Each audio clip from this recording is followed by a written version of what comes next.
Testing 1, 2, 3. There we go. Now we will call to order the regular meeting of the City Commission for Tuesday, October 12th. If you would silence your cell phones, and City Clerk, if you'd call the roll, please. Mayor Owen. Present. Vice Mayor Sachs. Here. Commissioner Colodi. Here. Commissioner Hartman. Here. Commissioner McGirt. Here. Thank you. All right, we're going to start off, as always, with an invocation and then follow that with a pledge of allegiance. In just a moment, I ask you to stand to join us for those. Police Department Chaplain Thomas Prusnell will give that invocation. Before we do, I wanted to give an update, as I have the last few meetings. We had a firefighter had a medical incident. With the family's blessing, we've shared some of the updates, and I'm happy to report some positive news, and that he has, as of it was Monday, I guess, as of Monday, left Halifax, left the ICU at Halifax with great support from the Halifax community. The CEO of Halifax actually was there to help see him off, along with many, many others, and a lot of our firefighter team as well from around the county. He is going to a rehab facility. They expect him to continue to recover. And truly, if we could share all the details of where he was at to now, that's such a great progress for the family. And again, this is a young guy with a young family. He's got a 4-year-old and a 1-year-old and a wife. And so really, really excited to see that progress and share that. The family is a family of faith. So for that reason, if you also are a person of faith and you care to join us in remembering them as they continue this journey. But they certainly have the full support, I believe, of everyone in the city on that recovery. So I'd ask the chaplain, if you would, just remember Jeremy also as we have the invocation, and then remain standing for the pledge. Let's pray. Heavenly Father, we thank you so much for the privilege of living in this little piece of paradise here on earth that we know is our community, New Smyrna Beach. Lord, we're so blessed. We ask that you would continue to put your hedge of protection around all of our employees here, Lord, in our city. And Lord, just protect us from the evil one that's so prevalent these days. Father, we ask that you would bless our firefighter Jeremy Cubby. And Psalm 107:20 says that you send out your word and heal. And so it's apparent you've done that, Lord, and we ask you to continue sending out that word as he recovers, Lord, and we restore him to his full capacity. Lord, we thank these commissioners here, and we just ask that you would give them the knowledge, wisdom, and discernment to make these hard decisions, Lord. And most of all, Lord, I pray that everything that is done here will glorify you. And as I close this in the tradition of my faith, I would invite you all to do the same. And it is in Jesus' name we pray. Amen. I pledge allegiance to the flag of the United States of America, and to the republic for which it stands, one nation, under God, indivisible, with liberty and justice for all. Thank you all. Thank you, Chaplain. Brian, would you see if Phil can bring a handheld mic out in just a moment? Colin, any changes to the published agenda? No changes, sir. All right. Chief Coffin at this time is going to conduct the swearing-in ceremony for our Deputy Police Chief, Mr. Eric Feldman. With that, I'll turn it over to Chief. Eric, will you join me up here, please? Good evening, Mayor and Commissioners. Good night for us here in the Police Department. Very happy to be here. We're going to do the swearing in of Deputy Chief Feldman, and then we're going to recognize Domestic Violence Awareness Month, and then we're going to do a special recognition for Pink Out October. I appreciate you guys dressing the part tonight. It's awesome. So I've been very fortunate. Not as much so as when I posted the position for the Deputy Chief opening, got a lot of response back. I had no idea that I was going to be presented with a gift of Eric Feldman applying to this position. This is a young man that could work anywhere in any law enforcement agency in the world. And we're very, very fortunate to have him here in New Smyrna Beach. I want to personally welcome Eric and his family here. I'm very, very excited to have him here. This is yet another piece in the succession plan puzzle that we're putting together at the New Smyrna Beach Police Department. And it's definitely headed in the right direction, and Eric will be a strong force in that. With that said, I want to read this brief bio, and I'll start. Deputy Chief Feldman was hired by New Smyrna Beach Police Department in August after completing a 20-plus year federal law enforcement career with Homeland Security Investigations, which is the principal criminal investigative arm of DHS. Deputy Chief Feldman served in a variety of progressive leadership positions in his career, including Special Agent, Assistant Special Agent in Charge, Director of the HSI Cybercrime Center, SWAT Commander, Assistant Director with oversight of all training, use of force policy, law enforcement equipment, and tactical programs for a workforce of 14,000, and then ultimately as the attaché in London, England, responsible for leading a team coordinating all international organized crime investigations between the U.S. and the U.K., Ireland, and Iceland. In this role, Deputy Chief Feldman also served as chairman of the U.S. Embassy London Employee Association. Throughout his federal career, he had the privilege of serving as an agency spokesperson, giving numerous interviews on a variety of topics to 60 Minutes, HBO, National Geographic, PBS, the History Channel, and others. He has also represented the U.S. as a subject matter expert on cybercrime issues, coming up with joint solutions that U.S. law enforcement and its partners could employ to combat the rising trend of criminality on the internet, providing briefings to all levels of government, including heads of law enforcement and intelligence agencies and members of Congress. Deputy Chief Feldman is especially proud of his efforts to help create federal legislation to combat child exploitation with the creation of the HERO Act, which was a program implemented to train wounded warriors in digital forensics and then employing them to assist the agency in child exploitation investigations. In addition to his career at HSI, he also taught undergraduate courses at George Mason University in cybercrime and homeland security. Deputy Chief Feldman is married with 3 children and has been spending summers in Ponce Inlet and New Smyrna Beach area for many years with his father-in-law, Gary, who's also here tonight. Very impressive, brief resume there, and I can tell you from his short time working in the agency, he lives up to that and more. So, with that, you ready to do the swearing in? Ready. Okay. Raise your right hand and repeat after me. I state your name.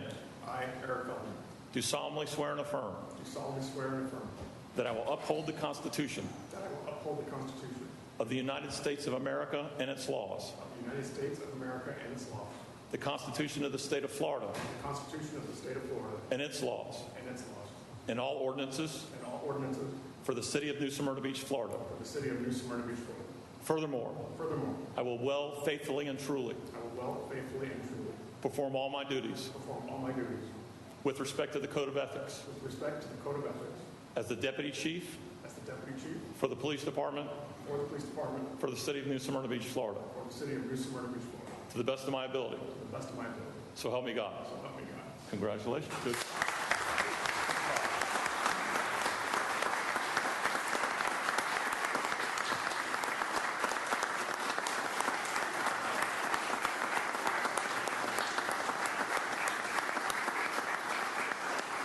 So as is tradition in the police department and the fire department, we will now do the pinning of the badge, and that's normally done by someone in the family. So Eric's son Christian will now do those honors. Christian?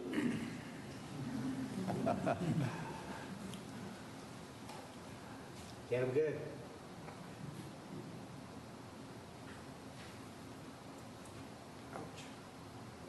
Right here. There you go.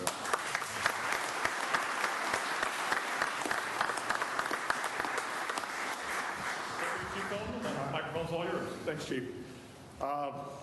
First off, despite the resume, my favorite job in my entire career is Deputy Chief of New Smyrna Beach Police Department. I know that sounds like something I should say, right, coming up here in front of the City Commission for the first time, but honestly, I'd like to thank Chief Coffin, I'd like to thank Colin, and the rest of city officials for taking a chance on a guy from the federal government, right? That is not the norm. And I was truly humbled because, as Chief Coffin said, I know there's a lot of competition for this job. A lot of people wanted to come here and work in this city. And it's not lost on me that, Chief Coffin went a little bit outside normal protocols to bring in somebody from the federal side. Truly, this is as close to home for my family as there is a home. Having dragged my poor family across the world for the last 24 years, this was our constant, coming here to Ponce Inlet and New Smyrna Beach. So we do feel like we're home. I want to most of all thank my wife, who put up with a pretty crazy career and was willing to let me start another career. Although it's here and it's home, so it was a little easy to talk her. This was probably the easiest job I've ever had to talk her into. Thanks to my kids and my father-in-law, it's because of my father-in-law that when we saw this position announced, it was a no-brainer. Retiring from the federal government and getting to come serve the city of New Smyrna was truly just that. It was a blessing. And after 2 months, I made the right decision, and that's because of the men and the women in the back of the room. To the officers of the New Smyrna Beach Police Department, I am truly amazed. I've truly worked with some amazing law enforcement professionals around the world, but after 2 months here, truly, I knew I was in the right place. It's because of those men and women and the passion that they all share in executing the chief's vision to be consummate professionals and figure out every day how to better serve the community. So to them, thank you, and thank you for welcoming me aboard. And thanks, Mayor, and thank you, Commissioners. Appreciate it. Thank you.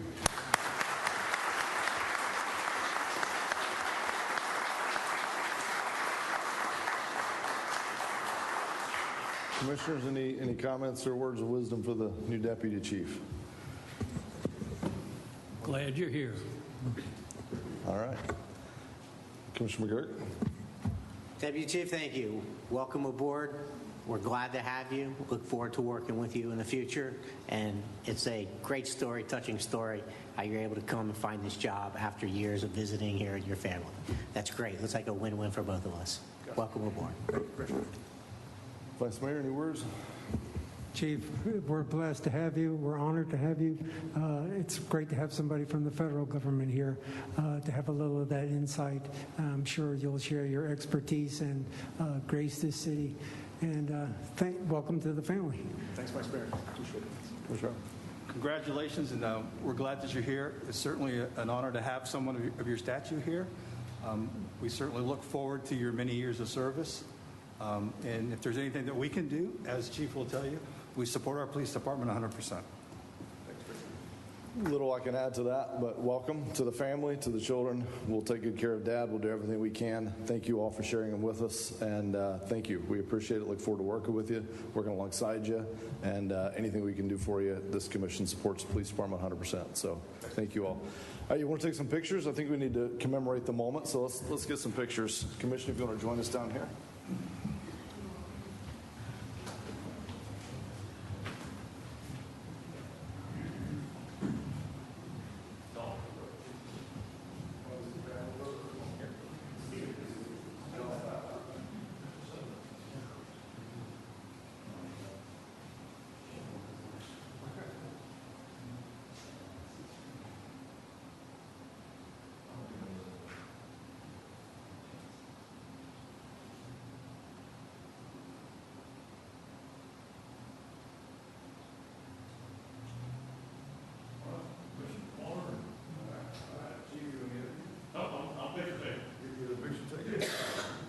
Stay in, or however you want to do it.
All right, testing. Okay, so we have a couple proclamations, as Chief mentioned. The first is recognizing October as Domestic Violence Awareness Month. You know, I wish one day we didn't have to do this particular proclamation, but until that day, it's important that we raise awareness to this issue in our community. So, begin, whereas domestic violence remains a pervasive issue across Volusia County, the United States, and the world, with implications for personal and community health. And whereas domestic violence does not discriminate and touches all communities, regardless of age, race, disability, gender identity, or socioeconomic status. And whereas in Volusia County, approximately 10 people per day are physically abused by an intimate partner, and the need for safe houses continues to be rated as survivors' most urgent need. And whereas considering medical expenses, lost productivity, legal costs, and other costs, victims nearly 82,000 over their lifetime collectively, and $3.6 trillion in the U.S. And research shows, though, that by creating communities where people are connected, supportive, and care for one another can reduce incidents of domestic violence.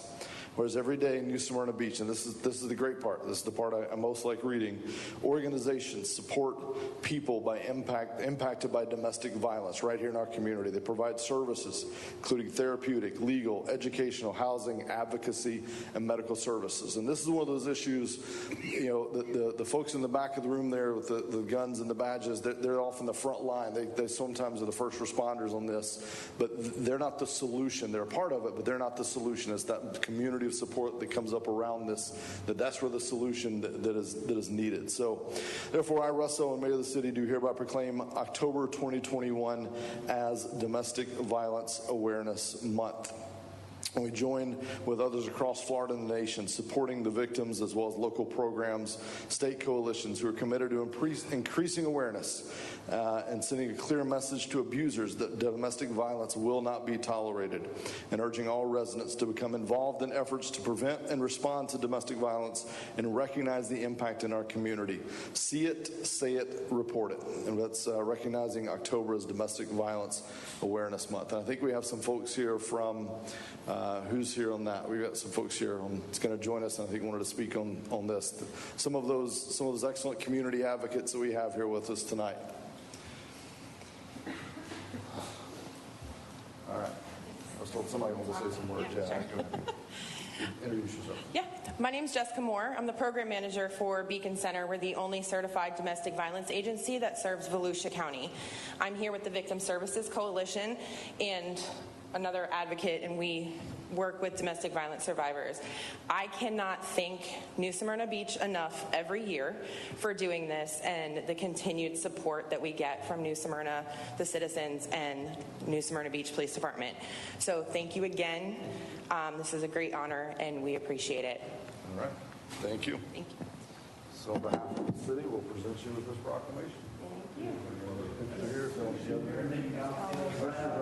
Yeah. Hang on, Chris, let's get the commissioners in here. Absolutely. Jason, you join?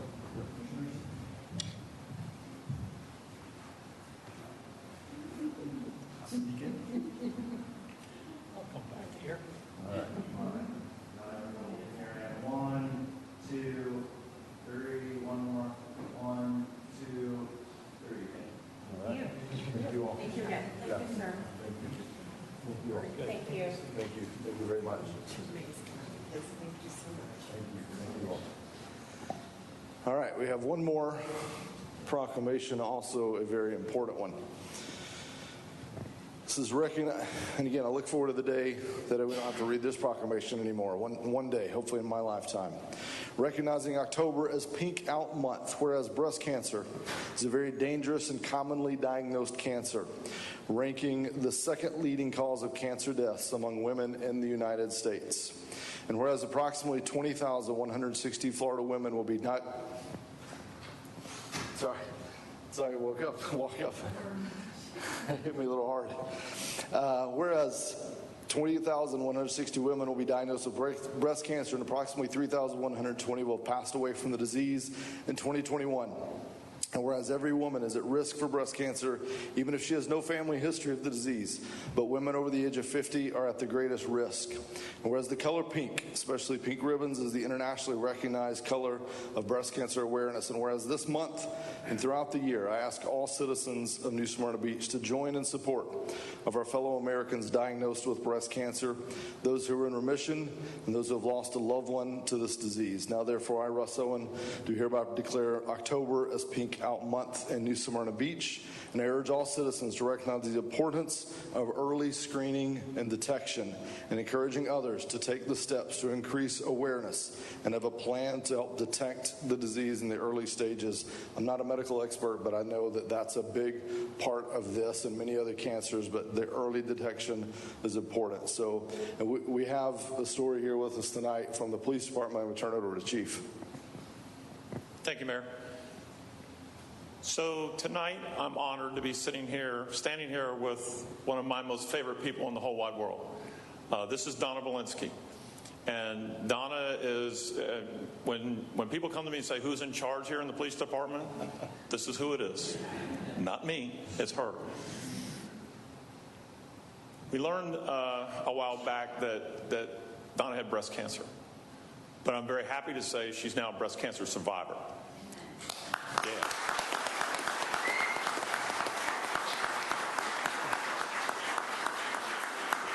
Chemotherapy, surgery, and radiation. And not one time throughout that time, she didn't have that beautiful smile that she has on her face right now. So not only is she one of my favorite people, she's one of the toughest people I know. So with that, Donna, it's all for you. Thank you. I had to bring the tissue, just in case. What I want to say is that I am a breast cancer survivor. I was diagnosed with breast cancer last December in 2020, the beginning of a long journey and fight to beat a disease that too many of us have had or know someone who had it. We've all been touched by it in some way. I wish there had been a vaccine for this. Hopefully it is coming for the near future. Cancer is hard, but the cure is even harder. Don't give up. You will get to the other side. This morning, knowing of this presentation tonight, I decided not to wear the wig that I've been wearing during the entire treatment process.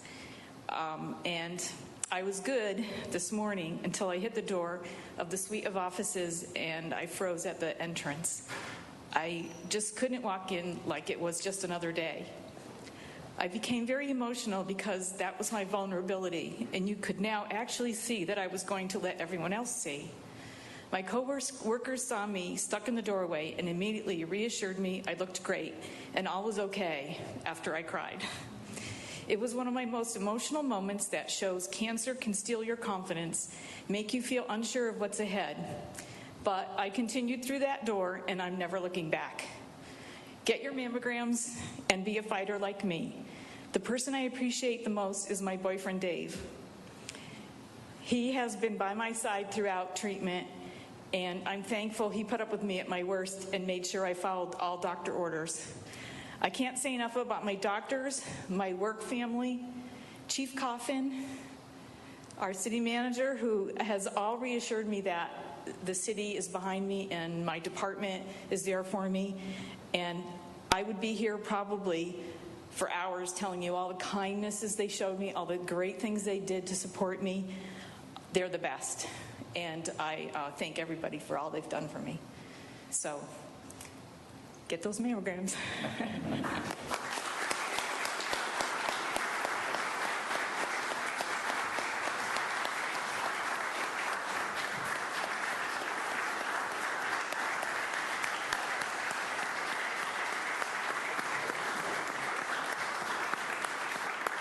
So this year, on behalf of the city, let's y'all come up. So this year, on behalf of the city, we're going to give this proclamation to you. This is yours for this year, all right? Awesome.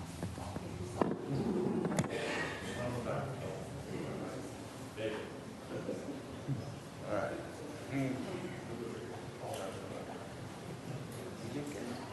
Perfect.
Therapy dog, I love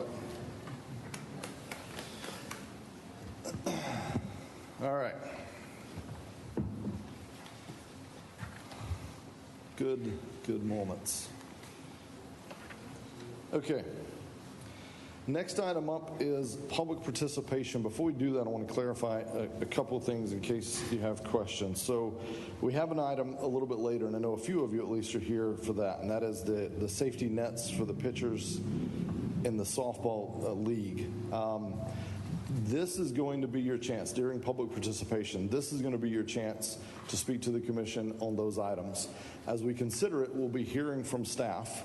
If we have questions or we want clarity on something someone said, we may reserve the right to invite you back up to ask those questions. But otherwise, this is your chance to speak. And I'm actually going to do this just for ease of us kind of processing and for the public.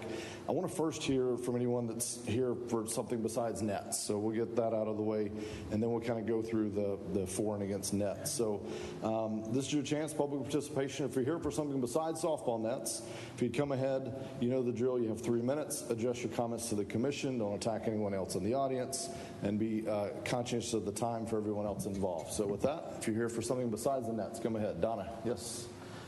If you want to speak after her, you just feel free to, right after she's finished, you can come on up. Donna Atherin, 684 Corbin Park Road, New Smyrna Beach. Been a resident here most all of my life. I come to first thank this commission and the engineering staff for starting to recognize some issues we have with drainage in Corbin Park. I'm appreciative of that, and I know surveys have been done of that, and we're going to do a follow-up with Kyle to express it to the neighbors that that's happening. So thank you. The second thing was a follow-up from one of your most recent workshops in September, and that was where I sent a letter to each of you. We were out of the country, so I couldn't attend that workshop, and I asked each of you for help moving forward to get some sections of the Turnbull Creek cleaned out. The first section being the one behind the sign that's been placed on State Road 44 and Walker. I worked on that a long time. I got it cleared out, and it took roughly 4 years for me to get that done.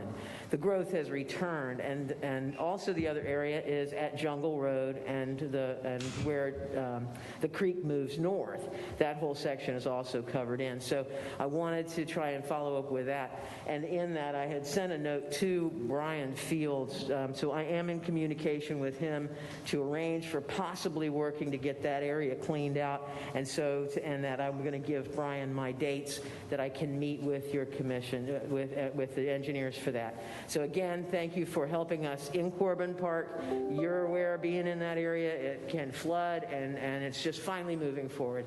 If we can just clear out that opening on 44, that sign will look a lot better. Thank you. All right. Thank you. Yes. Go ahead, Lisa, and then if you want to come up after her, yeah. That's all right. Go ahead. I just wanted to say thank you to Khalid for doing such great work and getting the free walk-up COVID testing returned to New Smyrna Beach. I think it's great, and thank you. Thank you.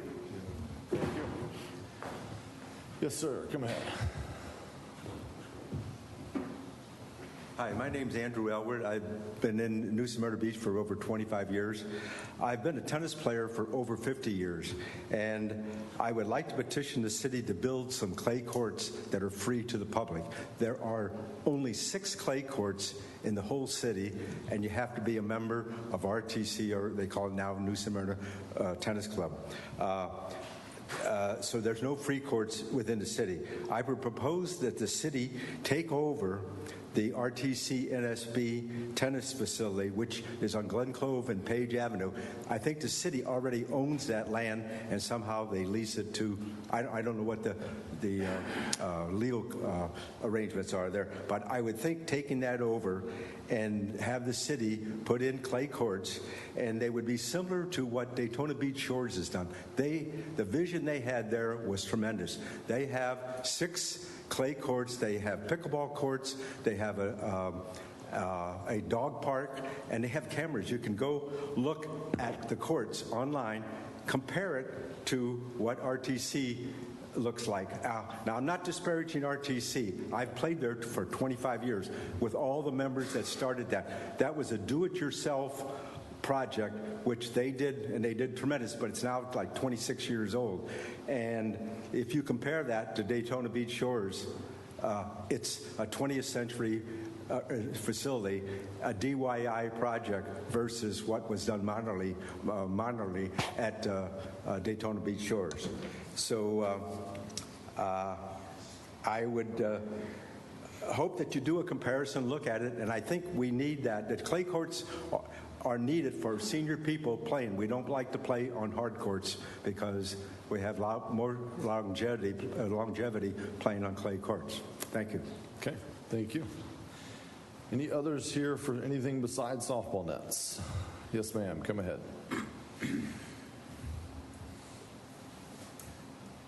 Good evening, Commissioners, Mayor. My name's Kathy Fine. I live in New Smyrna Beach at Turnbull Estates. My husband and I have been here for almost 40 years, and I brought up a subject regarding the mooring programs to help clean the water out and get our waterway under supervision with all of the boats that are just left out there random. So I'm here today to offer myself to help get the project, if it's available, to get back on track again. And I'll get with each one of you after the meeting. Thank you. All right. Thank you. All right. Anyone else here for anything? Yes, Joe. Is this your first time in the chambers, right? I hadn't seen you in the new building. Yes. Yeah. It's good to see you back. I know. Where you been? I thought you were going to hide me sitting in an empty room for the rest of the evening. Jude Lubeck, 3587 Casalta Circle. The commission had the foresight to establish a commission to, after many years, update the city's charter. It was well received by the citizens and voted with great expectation. What I'd like to suggest is that, as with the city charter, the comp plan and the LDR have also been incrementally updated throughout the years. And I would suggest that, as you did with the city charter, it might be well to establish a commission with the residents, as you did before, to do a review of both of those two documents. Thank you. Okay, thank you. Good to have you back. All right, any others for no non-net issues? All right, seeing none. So now I'd like to, if I can, just for our ease and to keep everything as calm as we can, if you're in favor of nets, if you're here to talk in favor of nets, this is your chance. We'd love to hear from you all. And again, address your comments to the commission, not to the audience. Be kind. Children are watching. My children watch the meeting, so they don't really, but if that helps, think of it that way. Good evening. Good evening. Excuse me. My name is Jim Gansey. I'm the Area 4 Director for Florida Half Century Softball. Excuse me. I was asked by a couple of the players if I would come up and talk to the council about the need for nets. I brought along rules that we use in the Florida Half Century Softball tournaments. And we run probably 180 games a weekend. and a lot of people are getting beamed. I have seen over my career, let's put it that way. I umpired for 37 years, and I've played since I was 10. So that was a long time. I have seen people all over the world get hit. I played when I was in service. I have a friend who recently lost his leg from getting the deep vein thrombosis, I believe it is, and it had enough in there they took his leg off.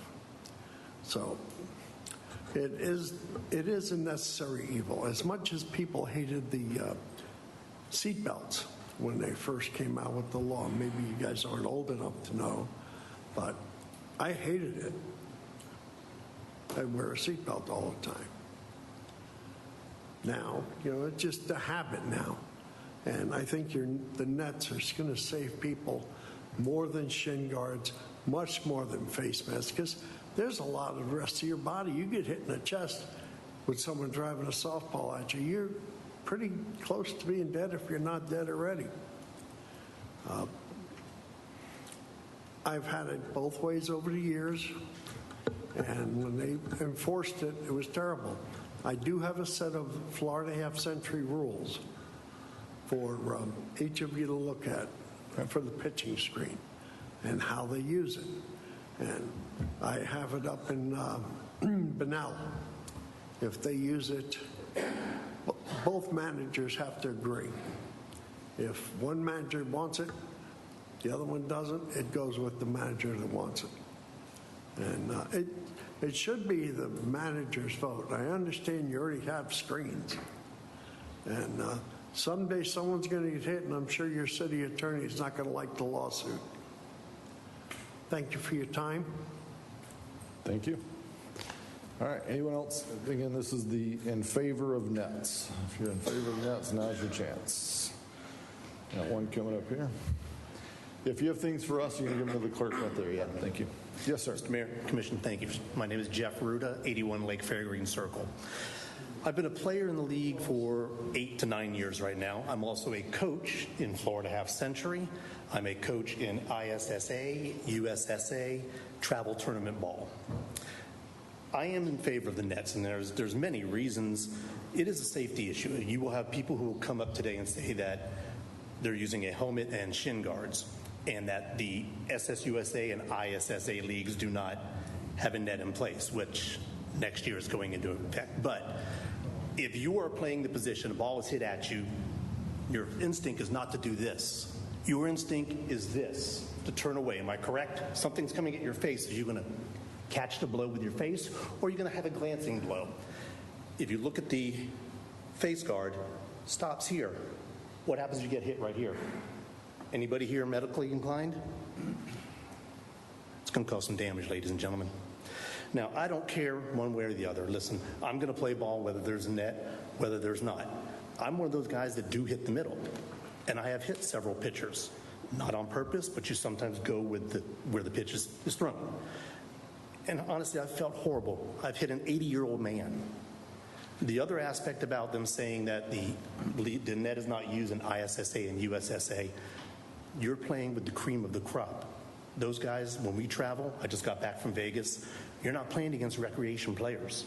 You are playing against top flight players. Their skill level and their reflexes are still a little bit quicker than an 80-year-old guy. I'm 59. You've got guys in the league that are 50, 51, 52, all the way up to 80, 82, 83, I believe. What is 85? Okay. Their skill levels are different, guys. When the ball gets hit, it's going to hurt somebody. The pitchers are good. They have a face mask. They have shin guards. But, again, a 50-year-old guy hitting it at an 80-year-old guy, there's a whole different skill level. My other thing is, it's very quick here. There has been word out here that people who do come up and speak, there will be repercussions against them. I want to make sure that people don't get held responsible or kicked out of the league for coming up and voicing their opinion, for doing nothing other than voicing their God-given citizen opinion. And that's my main goal here. There are going to be people in favor. There are going to be people opposed. There's always going to be people in favor and opposed of an issue. Let's face facts. We're human. I just don't want to see people who come up and speak and try to do something that they think is right. I don't want to see them held back or kicked out of the league for doing this. To me, that would be a travesty. Thank you. Okay. Thank you. Yes, sir. John Robbins, 105 Quiet Circle, Port Orange, Florida. I spoke a couple weeks ago. I'm going to quote Spock. The needs of the many far outweigh the needs of the few. There's a couple gentlemen in here that are going to come in here and they're going to be totally against the net. They're going to say, oh, well, we wear a face mask, we wear shin guards. And as it was articulated a minute ago, you don't serve up a pitch and go, here I am, hit me. You turn. I've been on the field when a helicopter had to come onto the field and evac someone off of the field who died because he was hit in the neck. Twice that happened, one down at Mills Pond and one in Jacksonville. I'm one of those players that Mr. Ruda was alluding to. I just got back from Vegas. I hit the ball off of a tee when we practice, and I have a radar gun that I hit it 103 miles an hour off of the tee. When a ball is coming at you, you get even more velocity. I break my neck literally to cross over and hit away from the pitcher because it's anxiety for me to get up there and worry about taking an outside pitch and killing someone. There's no need for us to even be here. I can't even imagine what these two people are going to say when they come up here to justify not having a net. I can't fathom it. I've sat behind them at games, and I've antagonized them. You know why? Because 5 years ago when I started hitting with my friends who were a little bit older than me, all I heard was, we don't have a net because Hitler's in charge. And anybody that speaks out against the net will get ejected from the league. Don Lesher, who spoke here last week and will be here today, and myself were both kicked out of the league because we asked for a net. I asked for a net. I had email correspondence back and forth begging them, please reconsider putting this on your agenda to vote for the net. I was told by one gentleman that's sitting behind me, oh, John, and I said, I'll be kicked out of the league from what I hear. Oh, John, you won't get kicked out of the league. The next week, I was not even told. I was just sent a blanket email was sent out to everybody that I was ejected from the league because of this net issue. I'm very passionate. I almost lost my life. I've seen a lot of people hurt, and it's a net that's about this wide. You pitch it, you get behind it. If the ball comes this side or this side, you can come out and make a play. The only part that you're taking out of play is the middle. That's where the velocity is going to come at you. But if you can still get back and make a play from left or right, then so be it. That's what the rules are in Florida Half Century. Now, I was told through these two that are behind me, through another player, well, if we get the net, then I'm voting that the pitcher can't do anything. Ridiculous. That's how infantile they are. And this one gentleman is threatening to take the league away if we get the net. And he can't do that. But thank you. All right. Thank you. Any others in favor of the nets? Yes, sir. And again, I'll just remind you, please direct your comments to us. We're going to hear from everyone. We're going to hear all sides, and then we'll bring it back. Jeff Walker, 663 Quercus Street in Port Orange. I was here last month in front of you guys. Just want to reemphasize a couple things. I love playing softball. Been married for 39 years. We bragged about that last time, but I'll have to admit I hit my wife when she was pitching batting practice to me one time. Hit her in the leg, and that was the last time she pitched to me. But church leagues and stuff like that now all use nets, so you don't have to worry about that in the co-ed leagues. My son was a high school soccer player, and when he was a freshman, he made the varsity team. There's 4 years difference in kids in high school, but there is a ton of difference in how physical they are and how easy it is to get hurt. Guys, and ladies, we have a 25-year difference in our league among players. Now we've got a bat that's a senior bat, and we put it in the hands of somebody like Johnny or some of the guys that hit it hard, Jeff Ruda. I love to hit the ball at the middle. I'm a pitcher. I hit the ball up the middle. I love it. Okay? But I'm not going to hit the ball up the middle whenever there's somebody there that I know they've got to go to work the next day, or they're a friend. And that's the thing about our league. It's a really, really good league. We have a lot of good times socially. I would just hate to see something happen, somebody get hurt, or worse, get killed, and then we would lose our league because of negligence of not having every piece of equipment we could possibly have. I play in the Florida Half Century. I pitch in the Florida Half Century. I don't like it all the time because you can't field a slow ball up the middle. But, man, that far outweighs that line drive that went by your head, and you realize you would have never got a glove up on it. You know, and it is. You're, like Jeff said, you're ducking. You're getting out of the way. You're not trying to catch that ball with it. So I would really ask of you all to please consider this as an extreme safety measure so that we could keep our league. At the end of the day, we all want to play ball, have fun, but we've got to go home. We've got to work the next day. So thank you. Thank you. All right. Any others in favor of the nets? Yes, sir. One more.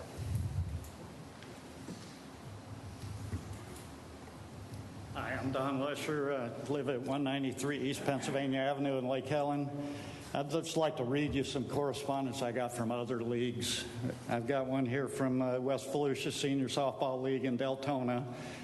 It's from the Vice President of Operations of West Volusia Senior Softball League. He says, our league has been using a pitcher safety net for several years with very good success. The City of Deltona Risk Assessment Manager concluded that it was necessary to prevent the players from possible devastating injuries and protect the City of Deltona from potential lawsuits in case of injury or even death. We had a history of pitchers being hit in the face, head, legs, and body, which resulted in several players requiring hospitalization for their injuries. Since the pitcher safety net was implemented, the injuries were reduced tremendously, amounting to minor injuries not requiring medical attention. I have another one from Winter Haven. The guy that runs the Winter Haven, he's Don Whitmer is commissioner of the Winter Haven Softball League. He represents 155 seniors, men and women of all ages 55 to 90 that play ball in Winter Haven.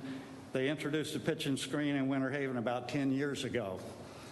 There was a lot of griping and taking the pitcher out of the game due to the screen, but once they got used to it, most of the pitchers really liked it. The few pitchers that refused to get behind the screen are not pitching anymore.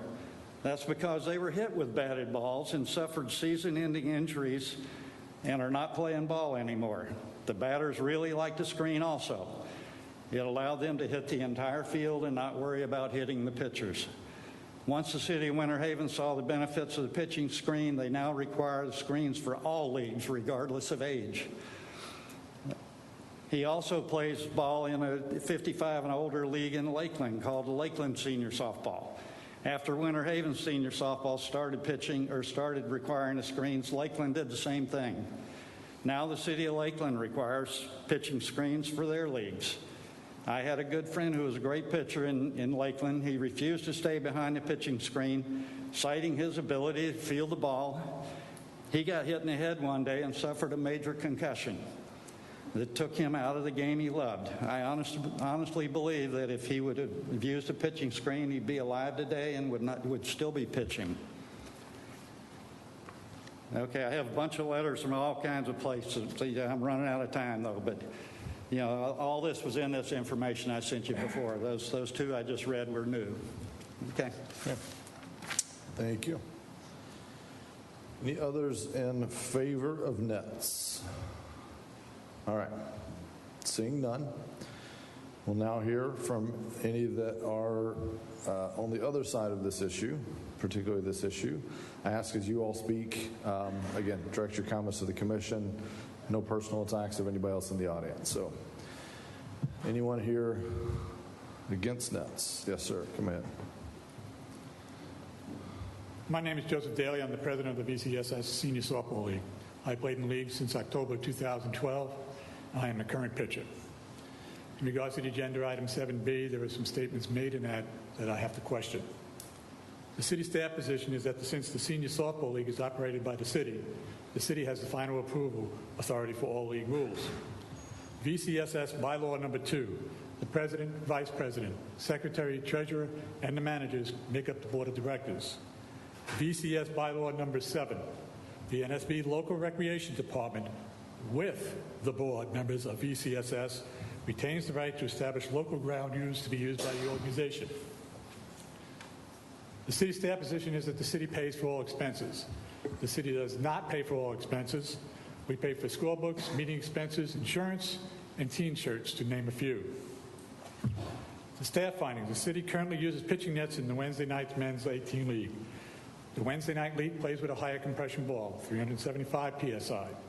We discontinued that ball because of the potential and the actual injuries that occurred to players while using that ball. VCS rule number 30, the game ball must be rated synthetic, maximum 300 pounds. VCS rule number 31, pitcher's equipment. Every pitcher must wear a face mask and shin guards. If the city runs our league and has the final authority over the league rules, should it not know the rules and bylaws? Are there any written rules for this Wednesday night league? Staff findings: using the pitching net will alter the play to a certain extent.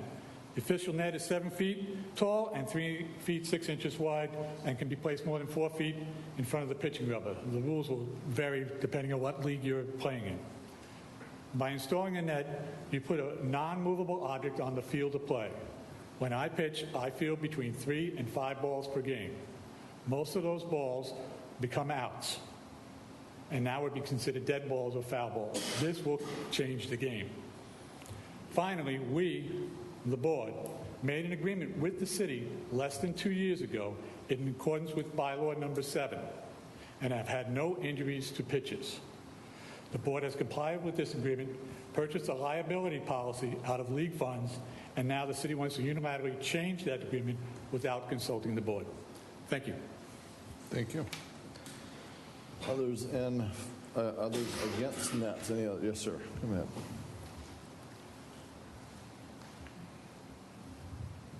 Hi, my name is Tom Coriel. I'm the one that's been sending you all the emails with all the information, and I apologize. But there's a lot of detail, okay? It's not just one thing or another. Joe gave you some of the details, but there's a lot of details. The history in our league goes back a long time.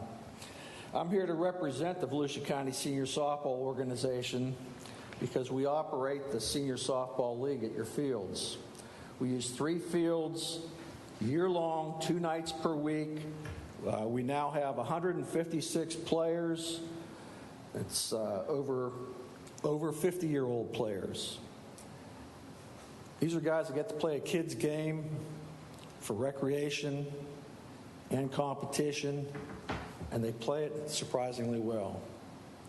You have an item, excuse me, on your agenda tonight to discuss a proposal that directly impacts our organization and our game playing. Myself and Mr. Daly, our league president now, are here so that you have a chance to consider details of our position on that proposal. As I said, I've emailed you a lot of details. We can't discuss that in 3 minutes here, unfortunately. Make no mistake, this is very important to us and to our league. I'm a 20-year veteran of playing, managing, and leading our softball organization. I'm Hitler, okay? I was referred to as Hitler, okay? I don't take any joy in that. I don't smile about it because we've developed a league over the 20 years that's outstanding. It's benchmarked across the state. It's rewarding for me to sit back and see our organization and what we've accomplished. I'm very proud that we've been able to provide such a successful program for New Smyrna Beach. It's for your community. We've grown from 6 teams to 12 teams during the 20 years of operating the league. It's clear to recognize that all the players know what our league is all about, and they have a choice. They can come to our league and play, or they can go somewhere else. They've described other leagues that use a net that are different from our league. So it's a community where they know what's going on, and they can make a choice about playing there. The pitchers are the same way. The pitchers can make a choice whether they want to pitch or not want to pitch. They all buy and own their own equipment, the face shields and the shin guards. They bring them and they use them. As far as the management of our league, we use a representative system for league governance. That's a board consisting of 4 league officers, 12 team managers. We're hands-on with the operation of the league and the conduct of the game. We meet following each season to discuss and vote on proposals brought to the board. That government system has been very successful over the 20 years. It's enabled our league to grow and Tom, keep going. You're out of time. You got to wrap it up there. All right. Well, I'd like to end then with saying there's so much to talk about here. Agreed. I recommend that you table this agenda item so that we can have discussion again with Khalid as we did 2 years ago, and spend more detailed discussion on it. All right. Thank you. Thank you. Any others here against nets? All right. So we've heard all the fors, we've heard the against. I want to go back just in case someone joined late or was reconsidered. Anybody here for anything besides softball nets? Anybody here for anything besides softball nets that you wanted to speak and didn't have a chance earlier? Going once, going twice. All right. Thank you all. And thank you both sides for your professionalism during that. I appreciate it. Genuinely. Consent agenda items. Gentlemen, we have 12 items. As we have been doing, it seems to be working for efficiency and effectiveness. You can pull an item if you want a separate vote on that. Usually it means you're against it if you pull it. But if you just want to make a quick comment, clarify you asked a question, make sure the public understands something, just make that comment very briefly as we go down the line. Commissioner Colodi, you're up. 6L for discussion. 6L, so we're going to pull 6L, is that correct? So yes. Pull 6L for discussion. Yes. No other comments or anything? Okay. Vice Mayor, anything to pull or anything to comment? Happily, I have nothing to pull. All right. Commissioner Hart? Nothing, Mayor. You? Nothing. Okay. Whatever y'all's names are, I don't know. I had one just briefly, if I may, on behalf of Kelly. So item 6B, the 2022 City Commission meeting dates. It should be noted the deadline, kind of the internal staff deadline on commission meeting items is actually like the deadline for next meeting was today at 5 o'clock. So oftentimes when we sit up here, we come up with an item and we say, hey, put that on the next agenda.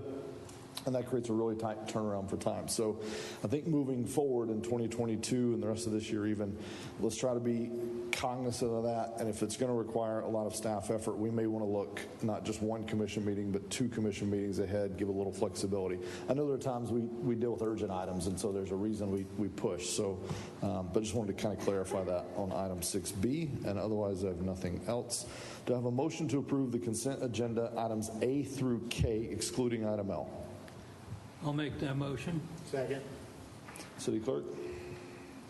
Commissioner Colodi? Yes. Commissioner Hartman? Yes. Commissioner McGurk? Yes. Vice Mayor Sacks? Yes. Mayor Owen? Yes. Thank you. Item L, Commissioner Colodi.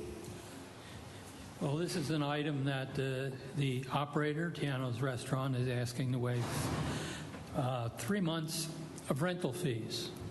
They did some renovations in the building. They've improved it. They've made their work easier. However, the patrons of the golf course were without the availability of the restaurant for 3 months.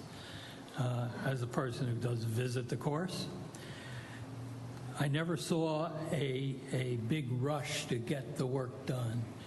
I can understand waiving some of the fees, but 3 months seems to be an awful lot of money. I would like to see that reduced. Any other thoughts on this item from any of the rest of the commission?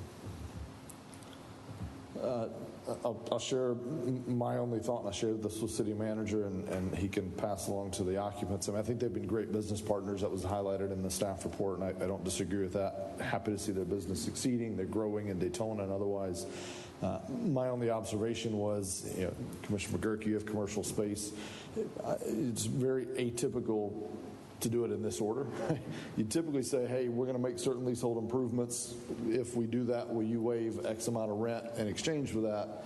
Versus let's do it and then come and now ask for the waiver. So, that just didn't sit extremely well with me, but, I get it on one hand. So I'm kind of good either way. I'm interested to see what the commissioner proposes, but so we'll see. Yes, sir, Commissioner. the city should have essentially a triple net lease. And I think you hit the nail on the head. You don't do the renovations and ask for the money. You at least come to the city, I'm going to make reservations, and you agree at that time.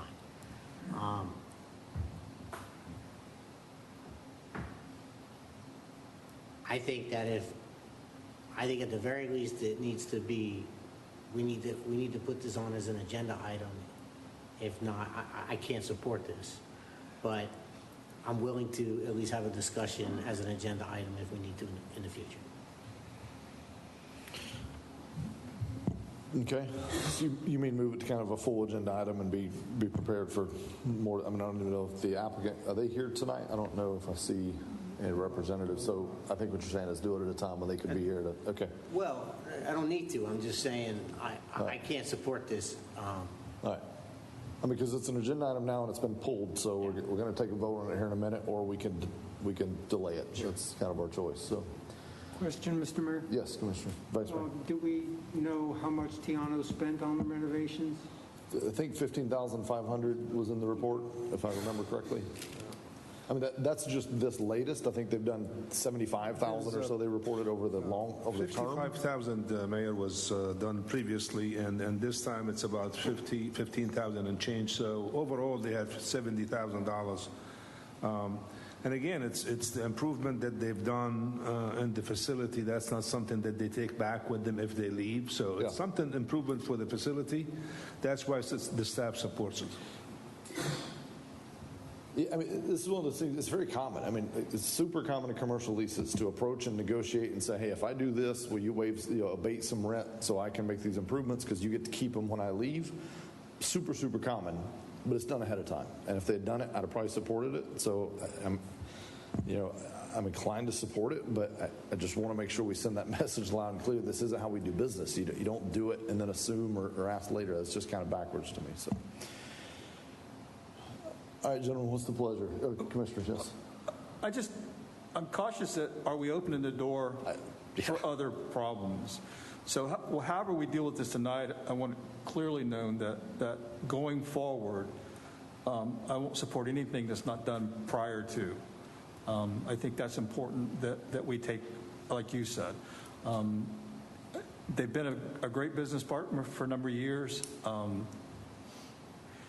But I'm a little concerned about opening the door, doing it this way, and not having a policy or procedure. I mean, we have a lease, it's spelled out in the lease.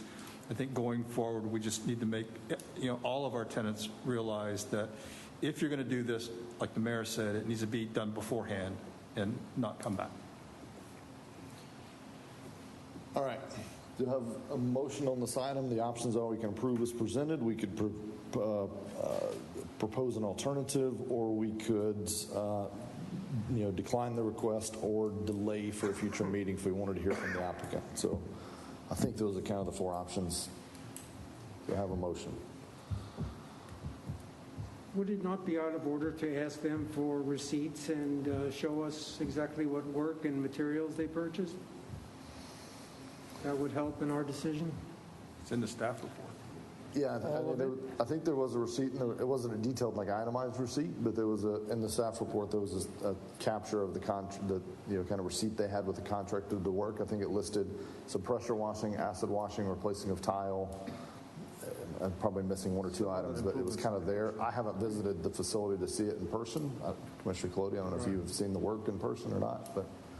I don't debate that the work was done. I think staff has given a good report that they're very comfortable they did $15,000 worth of work. And again, I'd have probably supported this ahead of time, but just don't like the way we went about the business we're trying to accomplish. All right, let's make a decision one way. Yes, sir. And was the golf course manager aware of it? Do you know? The golf course manager? Yeah. Yeah, he's aware of it. But the thing is, I wasn't aware of it before he did it. Okay. They requested, after they did it, they requested this. All right, what's the commission's pleasure? Do I have a motion on this item? So I make a motion to approve item 6L on their consent agenda. To approve as presented, waiving 3 months. All right, do I have a second on that?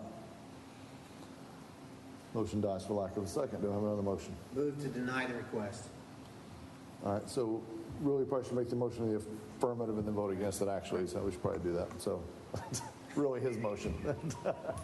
So I'll second his motion. All right, so Commissioner Hartman, if your motion stands, we have a second.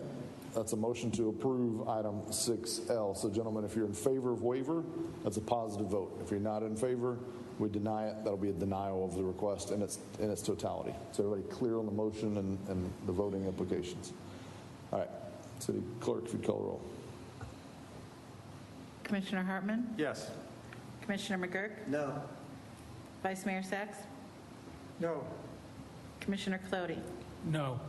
Mayor Owen? Not as presented, no. All right, 6L is denied.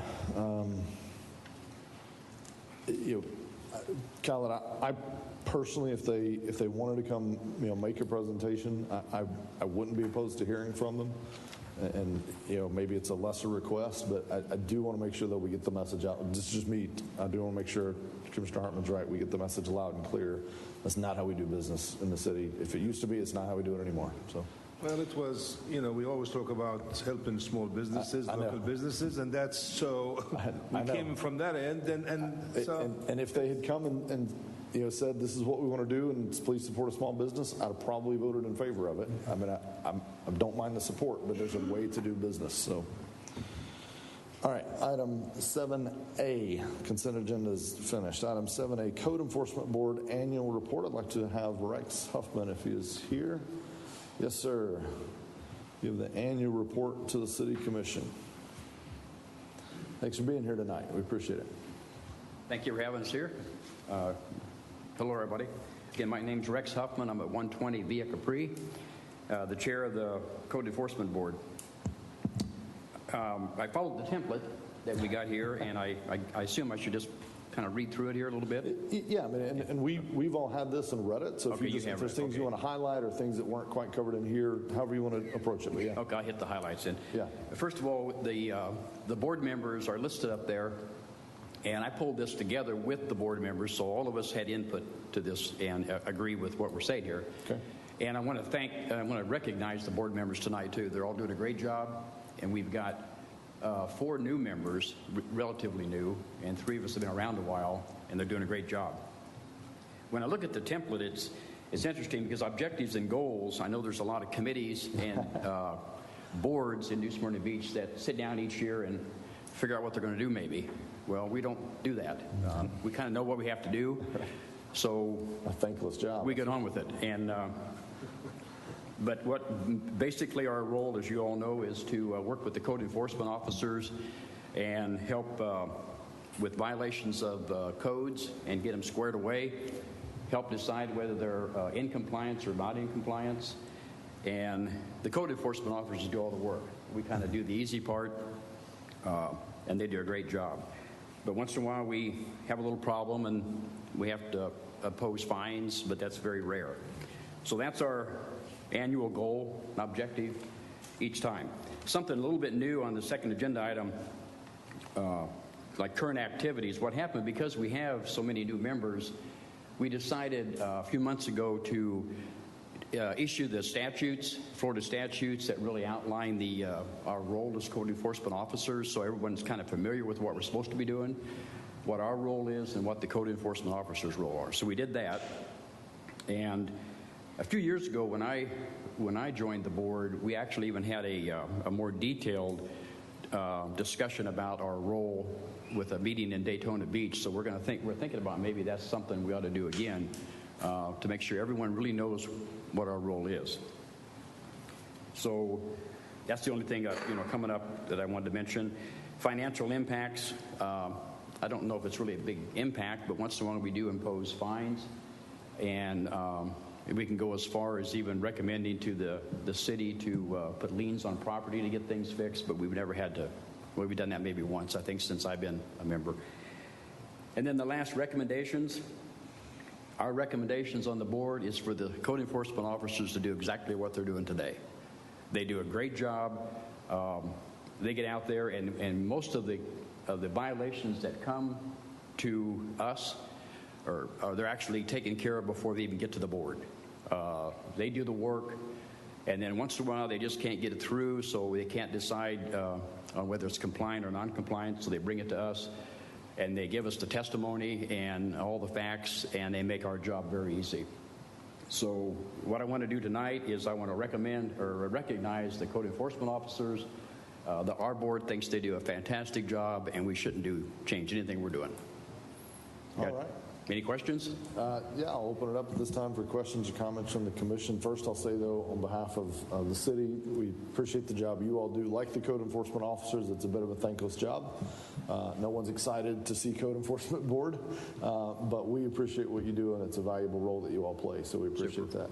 Any comments or questions, Commissioner McGurk? Yes, thank you for coming and presenting tonight, talking about it. I certainly understand I appreciate you willing to explain to the new board members how the board works, your limitations by law, what you can do, what you can't do. I think that was spot on, and I'm glad to see that you guys are doing that. Because a lot of people are going to come in green, not really understand what you can and can't do, who governs what. So great job. It's always a tough board to hear the sympathies of people, their problems of people, and having to make that determination on how to handle it. So thank you for all you do, and please pass that along to the rest of the board members. Will do. Thank you. Commissioner Clody? Thank you, Rex. Thank you to the whole board. I must say that the people who come before you often are not coming with a good attitude because they know that they're in trouble. And I've never heard a complaint from any contractor or other person about the conduct before the board. So good job. Good. Very good. Thank you. Good to hear. Vice Mayor, any comments? Anything? Yes, Mr. Hookman, thank you so much for your service. It's a tough job, I'm sure. I just wanted to make a comment, and I'm sure you're aware.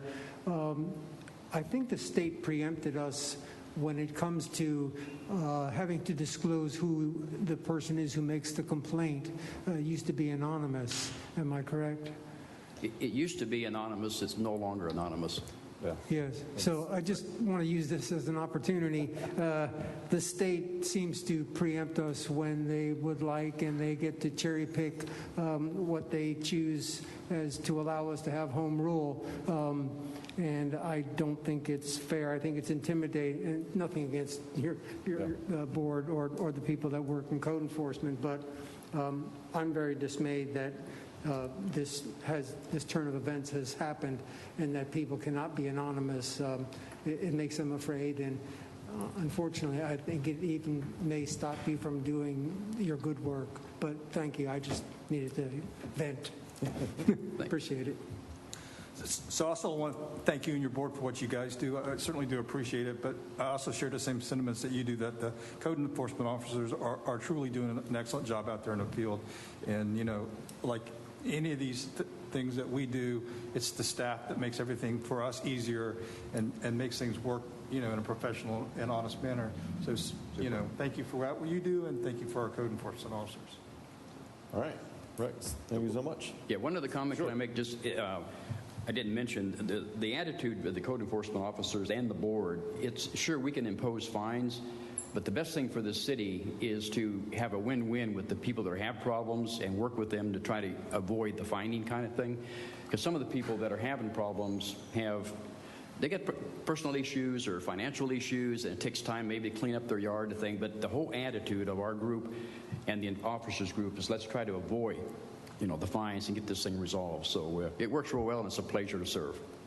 We appreciate it, and I think you said that well. I mean, we've said many times the objective is, I wish that nobody would have to ever come before you. I mean, we want nice, clean properties and no code enforcement issues at all, and that's the objective. So I agree with you on that. So, all right, thank you all. Appreciate it. Thanks for coming out tonight. Last thing, gentlemen, before we leave code enforcement, kind of tangentially related, I've talked to staff, and if you all are okay with it, I'm going to have them. We have some not because of anything they've done, but just we have some long-standing kind of problem properties throughout the city, and I've asked staff to just really brainstorm and come back with. I think Carrie is preparing to bring us back some other things in this space, and I've asked them to bring us back. Are there any out-of-the-box possible solutions that we could look at of, put every option on the table for trying to tackle some of these things. And I don't want to go into any details tonight because don't know what that may look like. We brainstormed some stuff, but I think we do a really good job, but we do have a few kind of stubborn cases, and I think we're going to have to get as aggressive as we possibly can to try to handle those. So staff's going to bring us back some of those things when you're bringing us back something else that I can't remember right now off the top of my head. Yeah, just kind of reviewing some of the policies we have, looking at that was it. caps on fines so that you don't end up with something that far exceeds the value of the property. Yeah, so I think she was planning on that in December, so I've asked her to just put some of this with it as well. So, all right, item 7B, protective safety nets for pitchers. We're going to hear from staff. Before we do that, or while David comes, I'd remind the audience, we've heard from you all.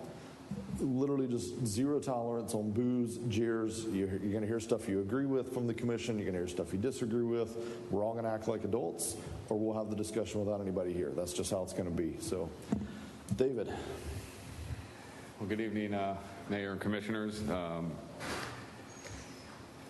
We're here for the nets for the adult softball leagues, not just the senior softball leagues. This is for all softball leagues that the city of New Smyrna Beach will be running, whether it be a league we currently run or a league that we will be running going forward. But the senior softball league, it is a city of New Smyrna Beach league.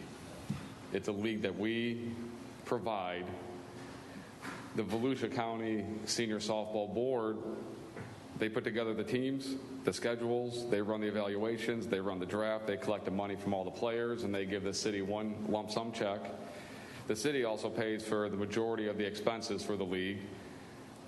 We pay for the umpires, we pay for the scorekeepers, we pay for all the balls, we pay for all the championship shirts, we pay the light bill, we pay for all the chalk, we pay for the dragging, we pay for the gas, we pay for the staff, we pay for the wear and tear on the machines. All that comes out of the city pocket. We currently use pitching nets in our Wednesday 18 and over league. It's not running this fall. It ran last spring. We do intend on bringing that back as we move forward into the winter season. We are also going to have a Monday 18 and over league, and we're also going to be attempting to run a co-ed Friday night league 18 and over. All three of those leagues, right off the bat, will have a net to protect anyone from that wants to pitch in any of those leagues. Using the pitching net, will it alter the game to a certain extent? It may, but the safety measures that it provides is going to far outweigh any semblance of the difference it's going to be in a game. In adult softball, or in any adult sports, whether it be flag football or basketball, there's a saying: we all have to get up and go to work the next day. I've played adult softball, I've played adult flag football, I've played adult basketball. The last thing I want to do is get hurt and have to go to work, and now it affects my livelihood, it affects the way that I provide for my family. And that's what this net does. It provides another level of security for those players. And it's not only just the pitcher that could be getting hurt here, it's the batters too. As a batter, if you hit a pitcher and injure that pitcher, you have to live with that for the rest of your life. We actually had one of our own employees a couple weeks ago hit the ball right back up the middle, hit the pitcher right in the chest. Hit it fast enough to where the pitcher couldn't get a glove or a hand on the ball. He got thrown out at first. He didn't care. His first option was, I'm going straight to the pitcher to find out, make sure that pitcher's okay. If there's a net, that doesn't happen. If that ball hits him in the chest 2 inches to the left or right, we're having a much different discussion tonight. And it's something, in my opinion, that, as Mr. Coryell said, this is a kid's game. There's adults playing a kid's game for recreation. And if it's for recreation, let's make sure that everyone gets up the next day the same way they got to the field. And that's, at the end of the day, what the biggest point is that I'm trying to do with any league. It's a liability for the city. So part of my job is to make sure that I'm looking out for the city's best interest, but I'm also looking out for the players in the league's best interest. whether that be an adult league, a senior league, a youth league, a t-ball league. It's all relative, and that's part of my job, is to look out for what's in the best interest for all involved. Okay. Any questions? All right. I appreciate you taking the position on that. Commissioner Hartman. David, do we have any leagues that are currently playing right now? In terms of any softball leagues that are currently for the city of New Smyrna? Yes. Just the senior league is currently operating. And when does that season terminate? Usually about the second week of December, second, third week of December, roughly. And these other leagues that you were talking about bringing on, you're going to bring on about what time? We're looking to bring them on mid to late January. Okay. All right. Other questions for David? I'm going to go to discussion, but let's just kind of make sure everybody gets their questions answered. Commissioner Colodi. This issue first came up how many years ago? 2 years ago? Roughly, yeah, about 2 years ago or so. Okay, and at that time, the staff recommended that changes be made in wearing masks? No, so they had already had masks and shin guards in place. We had bought the nets and asked for the nets to be used.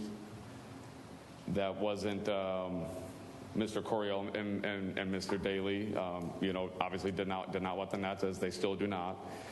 We came to a compromise that at that point that they would increase their insurance obligation. Okay, was there a requirement to use the different types of bats, different type of balls? Was that part of the discussion at that time? No. Okay. Other questions for David?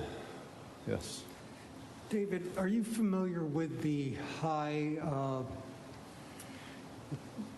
the bat? Speaking of the bat, we heard people testify that the bat is a high-performance item. It's not your regular bat, and it seems like it's designed to improve performance, or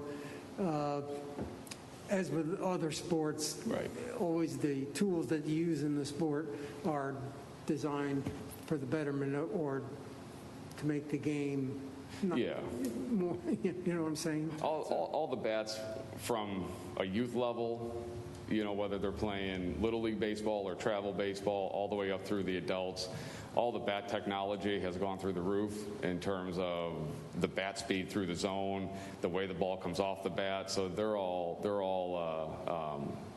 they've all increased all their specifications. Yes. And it's I think in every league, and I don't think whether it be a youth league, whether it be an adult league, whether it be a senior league, there's bats that are shaved that make the bats even more dangerous. And the ball. To me, it's a misnomer. It's a long time since I played softball as a child, and they were rubber. And now they're the size of a projectile, a cannonball, and they're as hard as a hard ball. Sure. Are they enhanced in any way to improve performance? They're enhanced, but they have different cores and compressions, and that alters the height of the ball. That alters the distance the ball's going to travel. What it's not going to do, it's not going to change the speed the ball's coming off the bat in that first 35 to 50 feet. And that's the reaction time that we're looking to protect, ultimately. And it seems like whether you're a child or a man in his 80s, to avoid that ball coming at 100 plus miles an hour at you would be quite difficult if the pitcher's mound is 50 feet away. Is that right? For adult softball, it is. For adult softball. Well, I want to thank you for adding your expertise and sticking your neck out, basically, in the interest of safety, because I want to see guys have fun. Unfortunately, I can't play due to old injuries, but I'd love to play that kind of game too. But I want to provide all the safety items that I can for the people that play. So, thank you. Dave, are nets common? Yes. Do most senior leagues play with nets? Yes, sir. Okay, thank you. All right, a couple of questions. You mentioned about the city paying for certain things, but we collect dues from the members as well. Yes. So is it that we're paying in excess of what we collect, or are we using their money, but we just are the ones that stroke the check? I just want to make sure I understand. When you say we pay, if they've given us the money to go pay, then really they're paying, but we're just the conduit, or is it that there's expenses over and above what we collect? It's a combination of part of it's a conduit, but when you add in the light bill that we have to pay, when you add in the staffing, when you add in the staffing to drag the field, the wear and tear, and the gas, yes, we're in the negative. Okay. So here's the thing. This is one of those items that, in my opinion, really probably shouldn't be in front of this commission, but it is. But since it is, let's dive in. So I was under the assumption that we had a field fee or league fees or whatever it was that would at least recoup our cost for these types of things. I know I have called on behalf of private, we want to play soccer, and I've called, this is long before my time in this chair, I called and said, hey, we got a group, we want to rent the field for soccer, how much does it cost? And there was, they gave me a number, and it included the lights, and then there was some other fees included for, taking care of the field. Right. So I think what I just heard you tell me is that this what we're charging or collecting from them, however it's working, isn't covering all of those costs related to the league. Is that a correct statement? Correct. Okay. Do you have the data? I heard some, as we heard from the public tonight, I heard some New Smyrna addresses. I had some Port Orange and Lake Helen addresses. Yes. What is the breakdown of the league? Do you have percentages or? There is 38% are from New Smyrna Beach. Okay. Said another way, 62% are not from New Smyrna Beach. Correct. Yeah. Okay. Do you have any estimation? I don't want to put you on the spot, but do you have any estimation to what extent we're subsidizing, if you will? We collect X and we spend Y. Add in, if you take all the expenses and you increase or add in all the light fees on a yearly basis, we're losing roughly $30,000. 30. So we. The majority of that is the light fee. On average, the average yearly cost of lights, and keep in mind that we lost part of the year last year due to COVID, right. So that plays into it. The average yearly cost of lights is $32,376. Okay. It costs roughly $1 a minute to run one field. Yeah. Yeah, well, we've looked at those numbers because of the LED project that we want to tackle, which would ironically bring the cost down for things like this. Right. Okay. From your understanding, Carrie, you may want to jump in on this too. We heard some comments about the structure and this relationship of the VCSS, I guess it's called, and the city and this operating agreement, and they've got a board and members and managers and dictators, whatever all the positions are.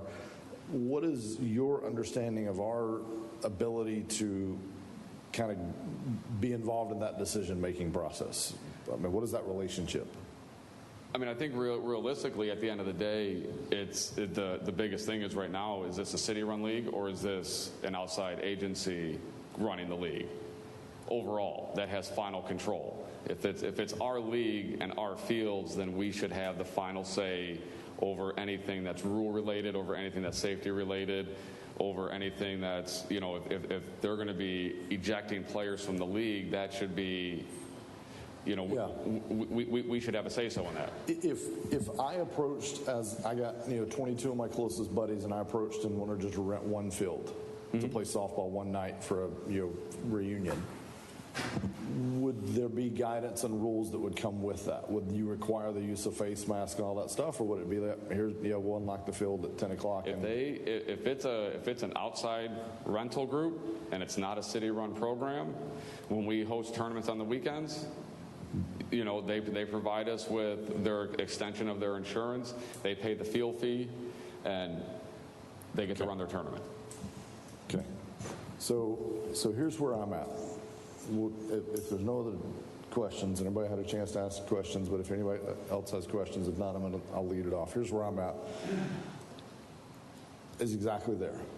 If we're going to be involved and we're going to have this, whatever this quasi relationship is, then we're going to have to protect the city, and we're going to have to follow the guidance. And you know, I'm not an expert on this stuff. I have my personal opinion, and that is that adults should make their own decisions. I have an email where I said that to the members of the group. It's an adult softball league. I believe adults should make adult decisions.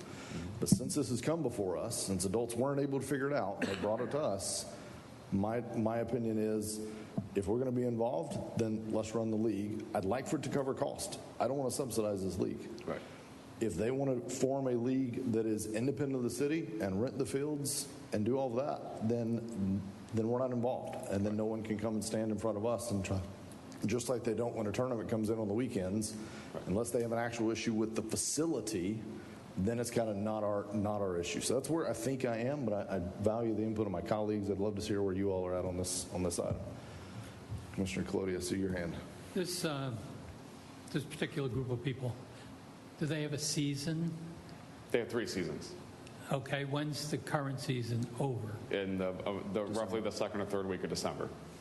Okay, I don't think any changes should be made before the end of that season to start with. That way, when the next season comes about, if we change things, then they'll know what those rules are.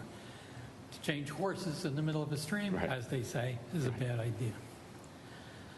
Following up on what the mayor said regarding a group of 30 people saying we want to play a softball game.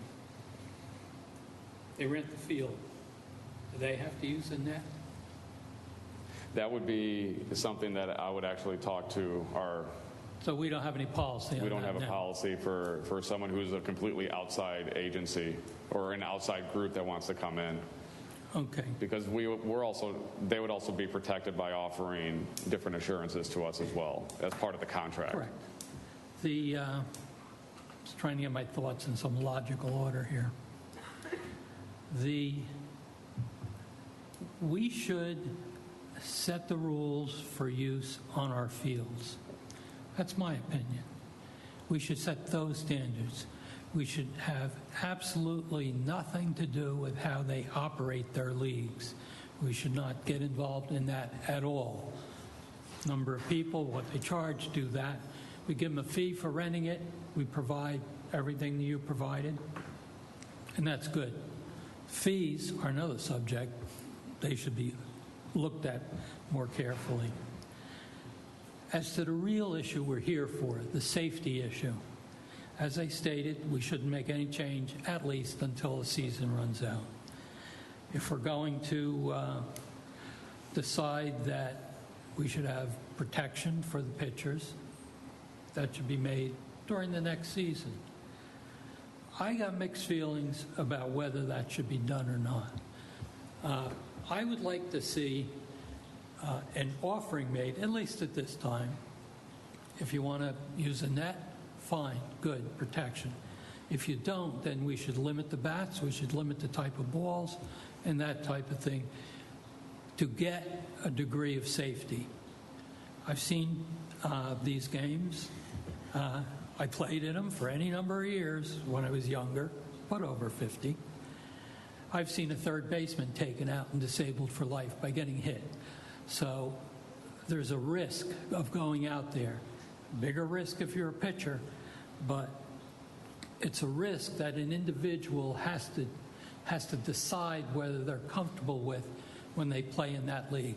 Apparently there's 150 some people that are comfortable playing now. I like people to have a choice. So I think if we're going to establish some real standards, which we don't seem to have, regarding these nets, it should be an either-or standard. That's my feelings. I don't know. I want to see the safety issue addressed. And when I see someone come in here with a bat who says he can hit the ball 7 miles, that scares me if I'm a pitcher. I wasn't a pitcher. I was an infielder, but that scares me. I don't want to see that. But I want to see protection out there, but I also want to see people have a choice as how they play a recreational game. That's what I want to see. Good. Thank you, Mayor.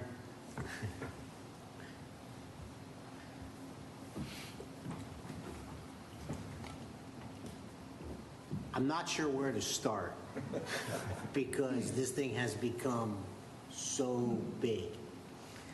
Now, Mayor touched on it. I've been talking with Dave. My kids play Little League at the sports complex, and I'm actually talked to them a dozen times trying to understand the concept of how these teams work. And this was just one team out of a bunch of them. And it's very convoluted, in at least my opinion. And of course, we ask, why is this up here before the commission? So I think there's a question or an issue that Commissioner Colodi brought up. If it's our fields, our resources, it needs to be our rules. And I'm trying to keep this as simple as possible because I don't want to get lost in all the craziness. Dave, how long have you been doing this job overall in your lifetime? Close to 25 years. 25 years. That is exactly why I want you to be able to make that decision and not us, because we're going to sit here and try to get our heads around this. This is what we pay you the big bucks for. Now, I don't want you to make this decision tonight or today or this specific issue because it has become so contentious. And I've listened to people come in for nets so mad that they can't see straight. And I listen to, and it's always easy to understand one side of an issue. Mr. Corielli wrote a very long email. I will admit I read the whole thing. I don't know what got into me. So, and he made some interesting points, thought-provoking, which we've touched on a little tonight. Who gets to make the rules? Whose league is it? What's our role? But like I said, I'm going to make this, I need to break this down simply. So in the future, I think we, the city, need to make our own rules, set that policy. People can come play here or not, depending on whether or not. I think our attorney needs to get with you guys and determine what kind of risk assessments, what kind of liability policies, risk management, all that kind of stuff. The nets are very common in the senior softball leagues. It's not unusual. I've had a lot of people come in asking for the nets. My issue is I just want safety. I can understand the integrity of the game. I love football, and that's it. That's my only sport. And every time a defensive player touches a quarterback in the NFL these days, you hold your breath waiting to see if there's a flag. It's not the same game. And I hate that. But I'll tell you this. When I see Mike Alstott on a commercial on TV talking about biospine and the guy can hardly move and point like he's on a field coaching, I say, wow, that's why we've made all these changes in safety to these sports. So I'm going to, again, break this down very simply. It's a senior softball league. I think the nets should be there. And I'm certainly willing to delay that until the end of this season. That's just where I'm coming from, trying to boil this down. And in the future, I would like the city to have a set of policies and rules on these kinds of issues coming into it so it doesn't end up here on the dais so messy. But maybe that just needed to happen. But there's a lot of these issues that I want to talk to you about, which we may end up talking more on this dais about how all these leagues work in the first place. So anyway, that's what I say. I support the nets for safety. I just have not heard a significant, compelling reason why we should not have them. That's where I'm at. Thank you. So I've learned more about adult softball in the last month than I ever care to learn, and hope we'll never hear another word about it. But you truly have two sides that are passionate about each side. And like the mayor said, hopefully they could have worked this out. It didn't get worked out. It's before us. I go along with the mayor. If it's a league and they want to rent the field and play by their rules, that's fine. If it's a city-sponsored thing, then it needs to play by our rules, and we need to do the most we can to make it the safest game possible. So I would support that. But I'm also, agree with Commissioner Clody and McGurk that we shouldn't do it mid-season. Right. I think season's going to be over in another couple of weeks. Nothing's going to start until January. So I think that gives both times and you some time to put some ground rules. I was really disappointed that none of these are in writing. The agreement that they had 2 years ago, there's no written record of this. It was a verbal thing.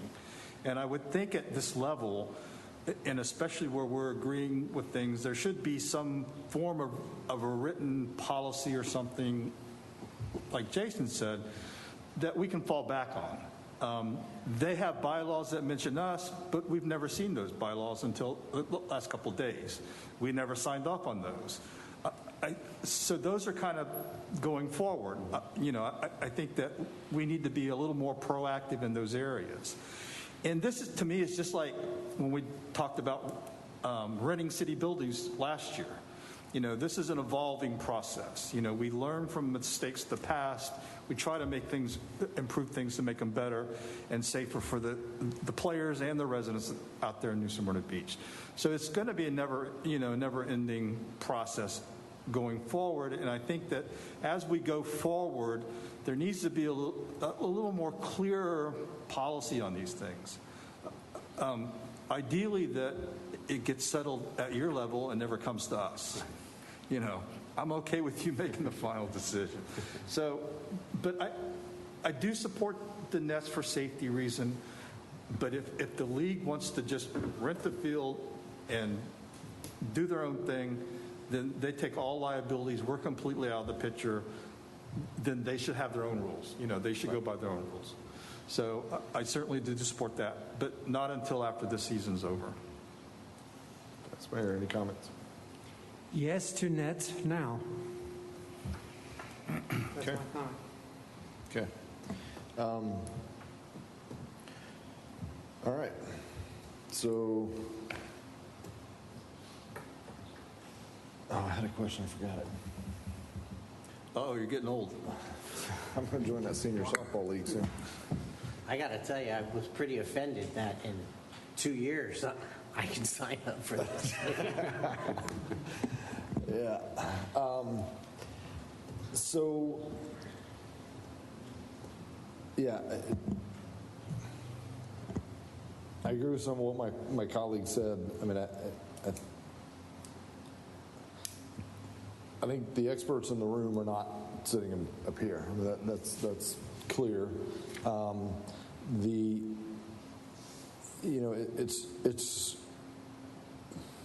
It's concerning a little bit. I mean, the frustrating thing for me is that you have an entity that's, I mean, from what I hear at least, and I don't know, we're outsiders. We only hear what we get an email and what comes up here, or people that call us, but you have an entity that's functioned for however many years they said this has been in place.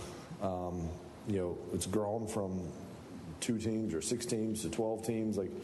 Seems like everything's been kind of churning along, and then what I hear is you kind of have some new things come in, and then all of a sudden now we want to change it, and since they didn't get what they wanted 2 years ago, then now it's now it came here. So there's something in me that just doesn't like rewarding that behavior, because I don't know, it's just who I am. So I'm not saying this isn't the right thing. In my email response to somebody that emailed me on this, I basically said, I don't know that after all that I have heard, and I'm with you, I've learned more about this than I ever cared to know. After all that I've heard, I don't know that I'm afraid to go near a baseball field, frankly, but I definitely don't know that I'd step on without a net. That being said, I agree with Commissioner Clody. I also, these are adults. They've lived a long life. They should be intelligent enough to make this decision and make their own decision. And they don't need me babysitting them, telling them whether or not they need to stand behind the net or not, frankly. I mean, that's kind of where I'm at. So, I'm not anti-safety. I'm pro-adults making informed decisions. And they've heard all the same stuff I've heard. And so I don't know that they need this adult telling that adult what to do. But, there's many counter-arguments to that. I could make up my own counter-arguments and defeat my own position. So it's tough. But I think where land is, I've got staff's recommendation. I guess my only hope is, what I hope comes out of this, I don't know that I'm okay subsidizing it to the tune of $30,000. I mean, if we're going to organize, if we're going to be involved, let's try to recoup our cost. I mean, that was kind of my understanding, is what we were doing as much as possible. And I'm even okay if it's a youth league, maybe a little subsidy. But for I don't know, for an adult league, that's kind of stuck in my craw a little bit, I'll be honest. Mayor, I'm going to make a motion to approve the nets starting at the beginning of the next season. All right, I had a motion and I have a second.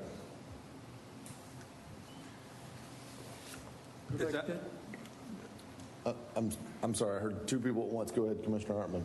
Is that for all leagues or just the senior? No, this is just, only decision I'm making for is this one specific issue that has been brought in front of us. Okay. I'm hoping that between our city staff and attorney, that this will be worked out and we will move in a direction to solve this problem so this doesn't happen again before us. So my motion is for this adult softball league to have the nets in place starting of next season. All right, I had a motion. Before you, if you may, you had a question also on that motion, or? Commissioner McGurk, second for discussion. All right, go ahead. Because I would like to bring forward that we start now and not wait for next season. These fellows came before us at the last meeting, and we had, I don't know why we put them off. And what I do understand about the game is if you get beamed in the head and you go to sleep at night and you got bleeding on the brain, you're not alive the next day, or you're really, you understand that. Yeah. Commissioner Sachs, I understand your position and I don't disagree with it. However, I'm trying to be fair to both sides. I mean, I don't think there's been any significant injury in the league since in the last couple of years. So, listen, I understand, but again, I'm trying to work with both sides. I'm trying to make the best decision. I don't want to mandate something immediately for them. We're going to start when, what game, what net, who's, Yeah. Let them get this figured out by the beginning of the next season. All right, we had a motion. We had a second. Any more discussion on that motion? I think what I heard was not accepting that request to amend, I guess, to put it in formal terms. If no other discussion, we had a motion and a second. City Clerk, if you'd call the roll. Vice Mayor Sachs? No. It's a no. Commissioner Colodi? No. Commissioner Hartman? Yes. Commissioner McGurk? Yes. Mayor Owen? I knew you guys were going to do this to me on this issue. The funny thing is, it's not for the reason you think. I'm a no, so motion fails. Do I have another motion on this item? I'll make a motion. All right, let's give it another shot. I make a motion that we ask our staff to come up with some true rules and guidelines that can be applied for next season or first of the year. I'll make it the first of the year. To come back to this body, or for them to just take and deal with, if I may ask before we second? For them to deal with it. Okay. Motion to have staff basically work with rules and run with those before the next season, by January 1st. Do I have a second to that motion?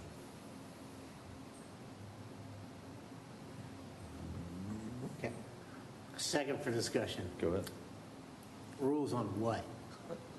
Rules that pertain to softball in all leagues. Hopefully it'll have some alternatives for the safety methods and whatever they come up with and agree to. I know there's a contract between the city and this particular league. I would like them to come to some type of agreement, or else the league can leave. Seems very wishy-washy. Yes, it is. So for discussion, I've asked both sides for the contract. There is no contract. There's nothing in writing. Everything is verbal. And that's part of my concern. So making rules is kind of contradictory to what we discussed earlier. If I have 22 of my buddies come in and I want to rent the field and play my game, I maybe don't want to play by their rules, but I paid for the rental of the field. Well, why don't rent the field then? Huh? I would like us to establish rules that apply for softball, that take into account all safety measures that are necessary. I've expressed my opinion as to what I would like to see. Okay. But I'm not going to debate it any further. I will go with staff. So I seconded the motion with the understanding that your request is to ask staff to come up with a set of rules and protocols that deal with these issues. Yes. Okay. All right. We had a motion and a second. Anybody else need clarity on that motion? If not, Mr. Mayor, yes. not some clarity so much as we have gentlemen for and against the net. Obviously, Mr. Ray supports the net. I support the net. If it takes next year to get the net, God forbid, somebody gets hurt in that time, it's on us. But in order to get the net, I might concede and say you want to start next year, but I'd like to hear from the proponents of the net if they're willing to wait to start next year. I know it's our decision to make, Yeah. but And I disagree a little bit that it's, if someone gets hurt between now and then, they're making a personal decision to step on a field. They know the risk of doing it. They can twist an ankle. I mean, there's a ton of things. There's a ton of safety risk we're not mitigating with just the net. There's a million other ways to get hurt on the baseball field. Namely, somebody losing their temper and hitting you with a bat. It could also happen. I mean, Yes, that's right. Just to clarify, my motion is that these rules will take effect January 1st. Okay. Is that acceptable with the second? All right. Gentlemen, we had a motion that is that we basically have staff make some rules. They'll have the full support of this commission. We'll defer to staff's expertise on that. Let me actually pause and make sure, Kyle, y'all okay with that? Do you have any questions before we do that? I would like just to clarify one thing, because Commissioner Hartman talks about the agreement. That was a compromise at the time. Yep. David proposed the nets, and we came up a compromise with the board for them to upgrade their insurance. So that's why there wasn't anything written in the agreement, because it was a compromise at the time for them to increase their insurance and continue on. Then when the other side came in, that's why it's before you. The staff is proposing to use the net. So I'm not sure what kind of policy I'm going to come back to you with, besides what he has today. I don't know that I've heard that it needs to be different from what today. I think what I've understood is just having it codified. These are kind of our operating procedures and rules related to this. Like what I've discovered tonight is there is some ambiguity on, did you rent the field? Are you a league? Are you a city league? Are you an independent league? And maybe a different set of rules applies in every circumstance. And I think what my objective would be, if with this motion passes, would be that there would be kind of a clearly defined operating procedures, based on David's expertise in the field and our risk assessment from our attorney and your leadership of exactly what those operating procedures are for Little League, for Adult League, for independent play. Just, here's the field rules. That's what I think I heard. So, yeah. And just for clarity too, I want everyone to understand, we've had the city made the nets available a year or two ago. 2 years ago. When we recommended usage and made them available, but as a compromise, we said you can also increase, if you're not going to use the nets, we want this increase in insurance. But the nets have been available for adults to make adult decisions for 2 years now. Right. So, all right. Everybody good? City Clerk, if you'd call the motion, call the roll. Commissioner Hartman? No. Commissioner McGurk? Yes. Vice Mayor Sacks? To start on the first? Is that right? That was the That motion? was the motion, yeah. To be in place by the first, yeah. Just whatever staff rules came up with. Thank you for clarifying that, since Commissioner McGurk would not. Yes. What was it? His motion? Commissioner All right. Clooney? Yes. Mayor Owen? Yes. All right.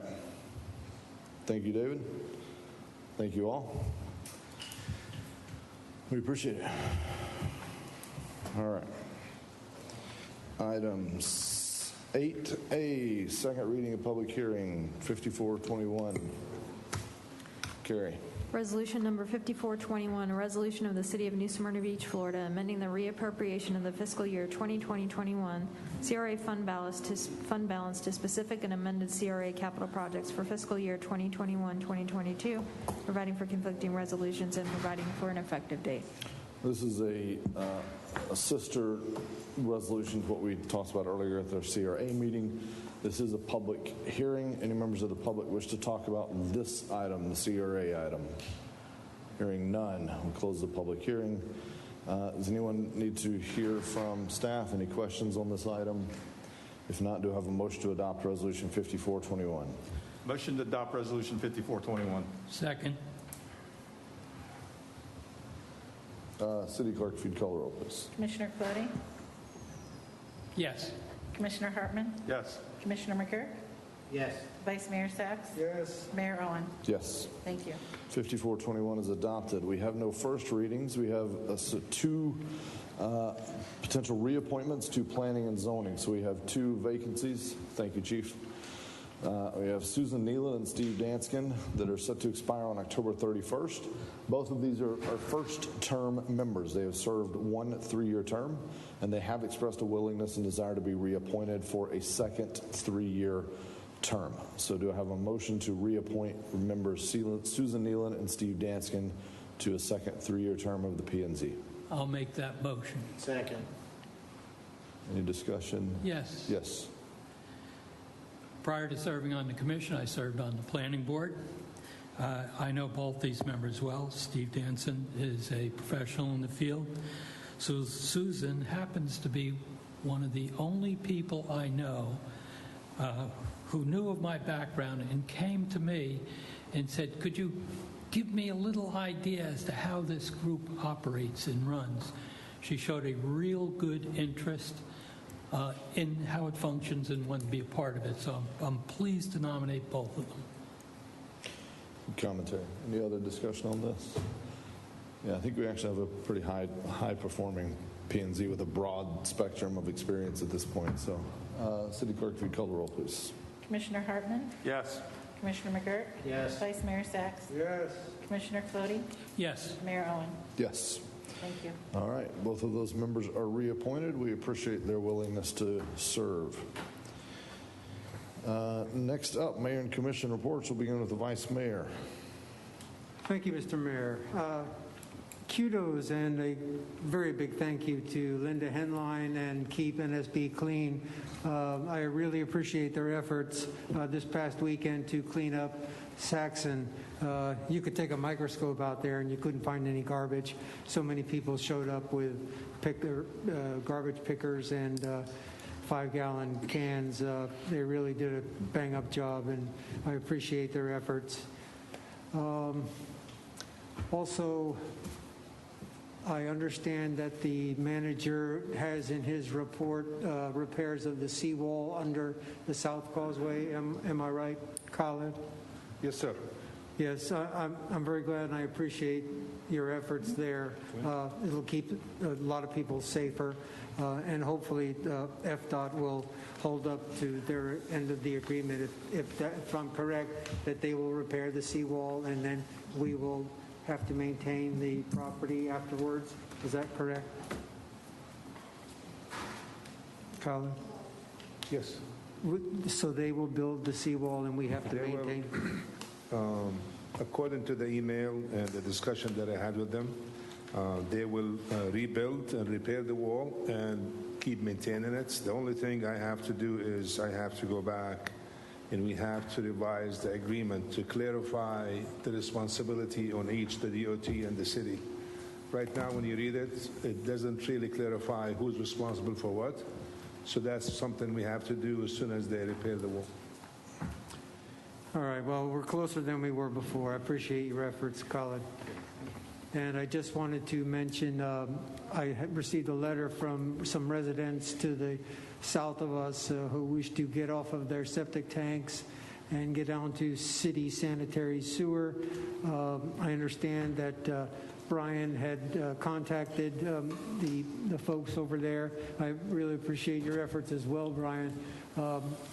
In order to keep the Indian River Lagoon clean, we have to get rid of the septic tanks that are in the closest proximity to that area. And it turns out that Silver Sands and some areas of New Smyrna are still on septic tanks. It's dismaying that since 2014, I don't want to blame the county because I don't even know if the county was aware how many septic tanks they had on the east side of the Indian River in the county area. But it came to light when we were trying to assess the condition of the water, and that we found out that there were so many septic tanks, we really needed to do our part to get rid of them. So hopefully the UC can join us in finally getting those people off of septic tanks. I appreciate that very much. That concludes my comments. Thank you. Okay, Commissioner McGurk. I just wanted to extend my sympathies and my best wishes to Cubby, the firefighter who got released from the hospital, is now going into some sort of therapy and rehabilitation center.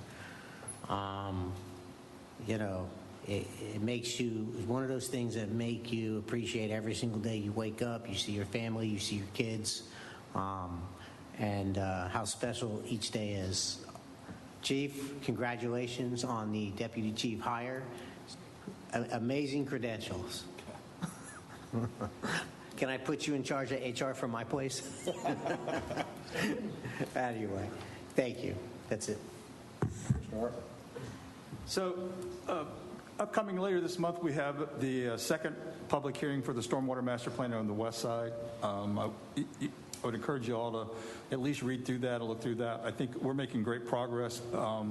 It's especially exciting that we have some ARPA money that we may be able to use on some of these projects where they would have been long-term projects. So I'm excited about that. I listened in on a webinar the other day about ARPA from the League of Cities, and one of the things that they mentioned is that I don't think we heard the other day was you can actually use some of those funds to hire somebody to manage the fund. So that if we don't have the staff in-house or don't have a consultant or somebody, then you could actually hire somebody to manage that fund for us, or to oversee the fund. So that was encouraging. There's a lot of cities, especially on the West Coast, that are doing that. Kudos to Brian. I know he's done a lot of work with the pedestrian signs, trying to find a contractor. The ones at Myrtle and Canal took a real long time. First to get through DOT, and then second to actually find a contractor that we could get to do the work. So I'm glad that he's finally found somebody that could do that for us. I'm encouraged about the other locations. I think it's going to be a great access to our pedestrian safety issues. Last week, we approved our recycle contract with Waste Pro. One of the issues in that project was that we could pull items out of the recycle plant. Now, don't get me wrong. I'm probably one of the biggest recyclers there is in New Smyrna Beach. I recycle everything. My concern is, and I'd like to get a consensus tonight, is we recycle glass, pay more for it to go through recycling than it would to dump it to the landfill. They recycle it and then take it to the landfill. So we're paying a higher fee to end up at the same place with no change. From my understanding is there's no market for glass, recycled glass, and all they're doing, at one point in time they were taking it to recycle, crushing it, and then taking it to landfill. Now that's just going direct, once they sort it, it goes directly to the landfill. So we're paying more for something, that is of no benefit. So I would like to take glass out of our recycle process. And it's not because I'm an anti-recycler, but I just don't think it's a cost analysis. Granted, we're not going to make thousands of dollars off of this, but it will be some cost savings to us in the years to come. And maybe it will get people to think more about whether they buy glass or plastic, as container going future. Volusia Green is big on reuse, reduce, and not so much on recycle. So I think it's something that we can bring back. If there's a consensus, we can bring it back up later for a further discussion, but I would certainly be in favor of maybe taking the glass out of our recycling process. Do you want to pause for a minute? Just any objections to bringing that? You're not asking to decide tonight. No, absolutely not. Any objections to bringing that back on a future agenda? I think it is a worthy discussion. We talked about it a couple of years ago, and at the time the thought was, we didn't want to break the habit, right? Because we thought the market may reemerge, and unfortunately, I don't think it has. So, yeah. All right. So we'll add that to a future agenda at staff's leisure when it's the right time. Not a year from now, but as soon as we can. On the November 12th. Yeah. Okay. Yeah. I mean, even if that's too crowded, I mean, I just think it's something that we should look forward. We're into we just signed an extended contract with them, so I think they may need more time to going into this. So yeah, I would rather just, if we can, put it on hold for the time being, and put it on hold, get the money back, and then this way, when it's back on track for the glass, then we put it back. Okay.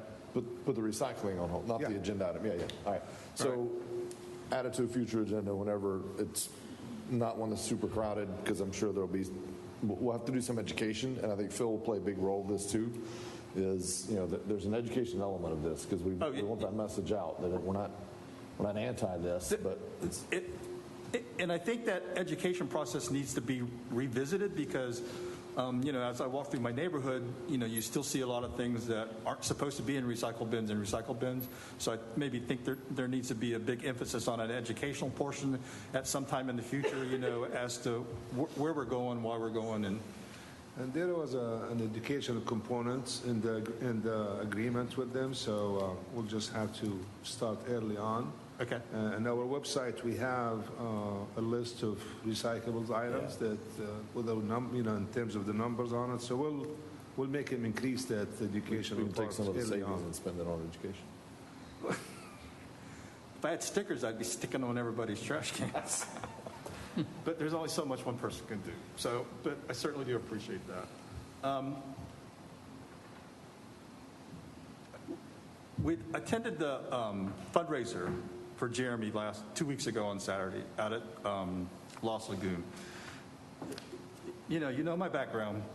So to see the kind of support that he got,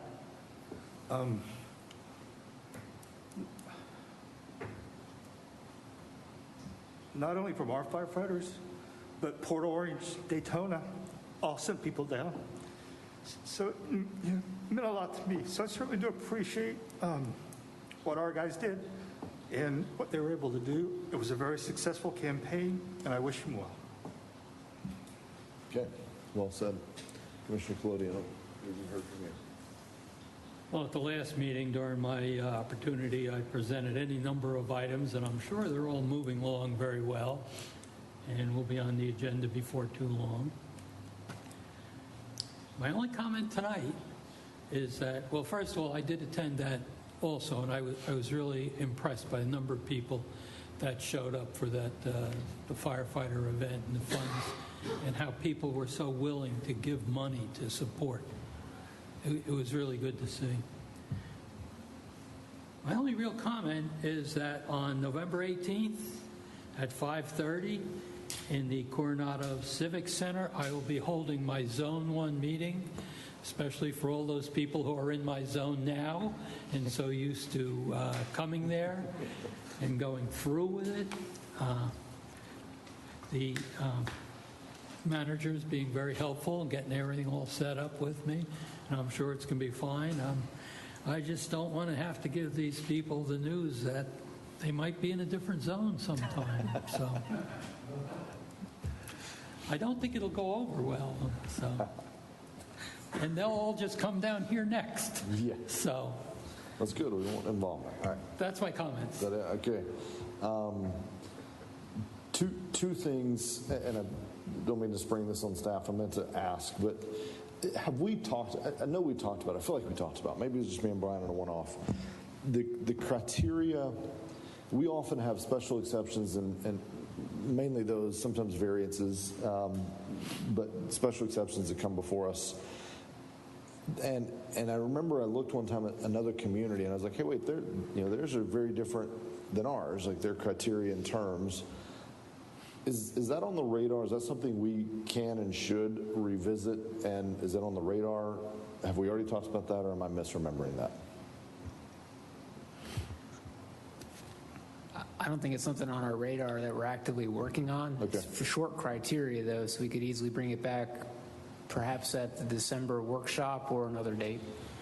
All right, so maybe I'll just bring it up at the December workshop then. So I'll talk to you all, and that'll be one of the items I'll push through to that I'll say I want to talk about it in December.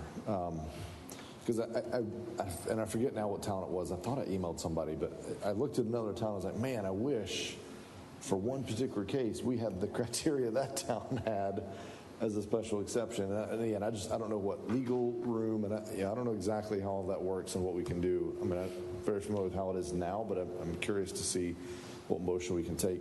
The same with the level of service. It's another thing I'd like to maybe talk about in December, about how we, are we at the right levels, and is that something we should look at as we move forward.